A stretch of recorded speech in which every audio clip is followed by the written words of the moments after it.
Hi, my name is Sandy Carter, and I'm IBM's General Manager for Ecosystem Development. And we are here today with a fabulous guest. We're going to talk about something that I think is crucial for every company out there, and actually for every person as well. Joining me today is Reshma Saujani, and she is the CEO and founder of Girls Who Code. So welcome. Great to be here. So given that there are not as many women and girls in the tech industry, I want to talk a little bit about your inspiration and motivation for founding and starting Girls Who Code. So Girls Who Code is a national nonprofit that seeks to close the gender gap in computer science and technology. And as you know, full disclosure, I'm not a coder, not a hacker, not an engineer. I come at this perspective from policy. I was running for office and I saw the gender divide kind of up close and personal in our schools in New York City. And I didn't understand it, right? You know, women are 56% of the labor force, we tweet more, we Facebook more, we make 85% of all consumer purchases, but we're not going into these industries, and I wanted to understand what that was about. So in 2012, I took 20 young women and we put them in a classroom in a technology company and we taught them how to code. And the results were tremendous. So this year we're going to be teaching almost over 3,000 girls this year. Wow, that's incredible. It's exciting. Now, earlier today you showed me about some of the results of that class, the whole classes that you run. Can you give a couple of those numbers for the folks? So in the country, 0.3% of high school girls say that they're interested in pursuing computer science. Once our girls graduate our program, 95% of them want a major or minor in computer science, which is incredible. Think about this, only 7,500 women graduated in CS last year. Wow. If half of our girls major in computer science, we will have totally moved the needle in a big way. Wow, and that's a big problem here in the U.S. Yeah. And you talked earlier about how it's not as big of a problem outside, but it's a U.S. phenomenon, right? I mean, almost 40% of China's children know how to code. India is full of female engineers. Nigeria, Cambodia, Vietnam, Cuba, they've all made this a priority. But in the United States, only 10 states have computer science fulfill a math or science requirement, which is it's crazy. Yeah, crazy. I agree. And if you are a business, this is important to you because diversity makes a big difference as well, right? Absolutely. I mean, these are your consumers. These are the people who are purchasing your product.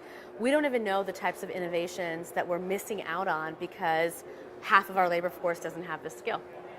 Which I think is, a top priority. IBM just did a recent IBV study, or Institute of Business Value. And if you look at CEOs, they're looking for innovation. Yep. And this could be a source of that innovation if they would invest their time in this area. So what do you see are some of the challenges? Why aren't women taking development and IT roles? So, I mean, I think it starts with the pipeline problem. We have a perception problem in our country, right? Girls will be really good at math and science, and then all of a sudden, by 8th grade, it's too hard for me, even though they're really good at it. And part of that is we got to make technology cool. We got to have more female role models who look like them. You cannot be what you cannot see. We have to have parents, educators, policymakers pushing young women into these fields. And then when we get women in those fields, we got to make sure that they stay. And I think what IBM is doing to really promote women, to support women, to sponsor and mentor women, to make sure that they have everything that they need to feel like they can grow in this environment is critical. A great story, because we do something called Excite Camps at IBM. And our first one that we ran, when I talked to the kids, all the young girls, I asked them, do you ever want to be in technology? And they said, no. And I was like, why? Tell me why. And the first thing they said is, because they lock you in a basement. And I was like, what do you mean? I'm like, yeah, they lock you in a basement and you have to code. And I'm like, well, they let me out of the basement. No, there's no basement. But it's really interesting, true. right? They think it's a guy typing away at his computer in a locked room somewhere, and it's really boring. And they don't want a boring career.